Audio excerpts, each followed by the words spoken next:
बॉलीवुड में बहुत सारी ऐसी हीरोइन हैं जो एवरग्रीन मानी जाती हैं। उन्हीं में से एक है वहीदा रहमान, जिन्होंने लंबे समय तक बॉलीवुड नगरी पर राज किया। हालांकि वो कभी एक्ट्रेस बनना ही नहीं चाहती थीं। बचपन से उन्होंने डॉक्टर बनने का सपना देखा था, लेकिन किस्मत उन्हें सिनेमा की दुनिया तक खींच लाई। चलिए आज के इस पैकेज में वहीदा रहमान के जीवन कुछ अनसुनी बातें ही आपके साथ साझा करते हैं।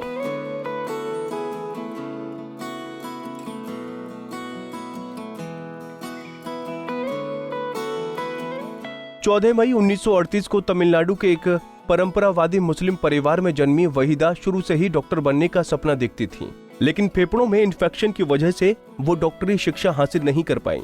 मुंबई में आने के बाद वहीदा रहमान और उनकी बहन ने भरतनाट्यम की शिक्षा ली। फिर उन्हें सन 1955 में तेलुगु फिल्मों में काम करने का अवसर मिल गया। यहीं से उनके फिल्मी करियर की शुरुआत हुई। तेलुगु में उन्हें 2 फिल्में मिली और दोनों फिल्में ही हिट रहीं, जिसका फायदा उन्हें गुरुदत्त की फिल्म सीआईडी में खलनायिका के रोल के रूप में मिला। इस अभिनय से उन्हें खूब सराहना मिली और गुरुदत्त उनके कायल हो गए थे।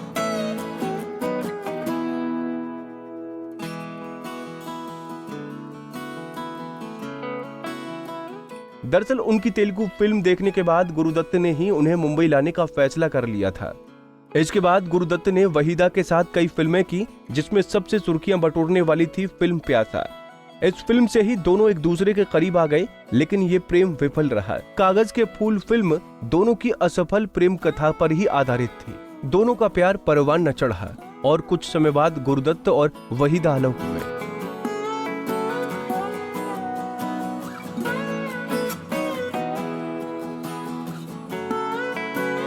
दरअसल गुरुदत्त शादीशुदा थे। उन्होंने गीता दत्त से शादी की थी, लेकिन वहीदा के आने के बाद गीता और गुरुदत्त बीच दूरियां आनी शुरू हो गईं।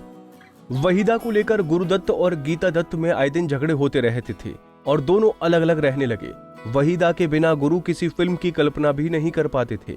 इसका जिक्र उनके दोस्त अबरार अली ने 10 Years विद गुरुदत्त नाम की किताब में किया है।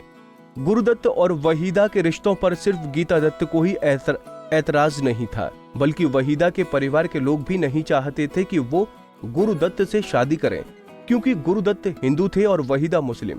ऐसे में वहीदा को भी इस रिश्ते का कोई भविष्य नजर नहीं आ रहा था।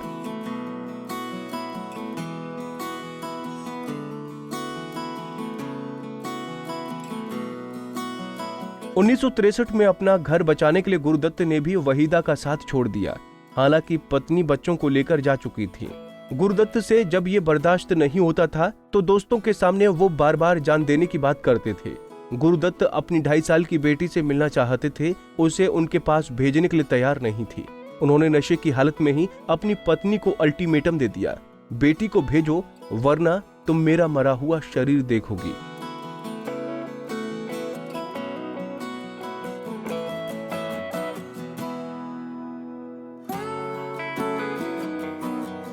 (10 अक्टूबर 1964 की दोपहर गुरुदत्त के दोस्त अबरार के पास फोन आया कि गुरुदत्त की तबीयत खराब है। घर पहुंचे तो उन्होंने देखा कि गुरुदत्त कुर्ता पाजामा पहने पलंग पर लेटे हुए थे। पलंग की बगल की मेज पर एक गिलास रखा हुआ था, जिसमें एक गुलाबी तरल पदार्थ थोड़ा बचा हुआ था। अबरार के मुंह से निकला, गुरुदत्त ने अपने आप को मार डाला। गुरुदत्त की मौत की वजह कभी साफ नहीं हो पाई।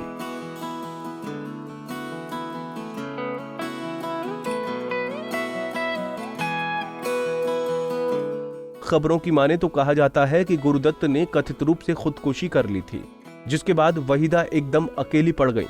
लेकिन उन्होंने करियर से मुंह नहीं मोड़ा और 1965 में आई फिल्म गाइड के लिए उन्हें फिल्म फेयर अवार्ड का पुरस्कार मिला।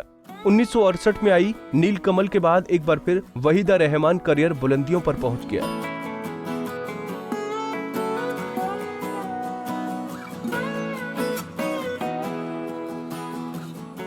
फिर उनकी जिंदगी में आए अभिनेता कमलजीत। 1974 में कमलजीत ने उनके साथ काम किया और इसी दौरान उन्होंने शादी के लिए प्रपोज भी किया, जिसे वहीदा ने स्वीकार कर लिया था। दोनों शादी के बंधन में बंध गए। साल 1991 में फिल्म लम्हे के बाद घर बसाने और संभालने के लिए फिल्मों से ब्रेक ले लिया। वहीदा के 2 बच्चे सोहेल रेखी और काशवी रेखी हैं।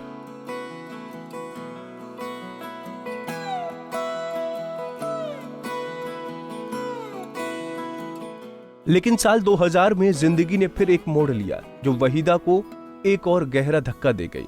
दरअसल अचानक ही उनके पति का देहांत हो गया। इसके बाद फिर से वहीदा ने फिल्मों में वापसी की।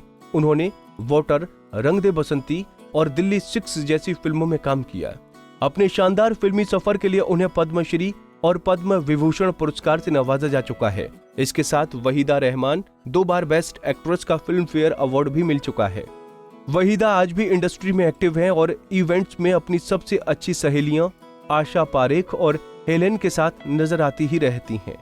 आपको ये पैकेज कैसा लगा हमें बताना न भूलें।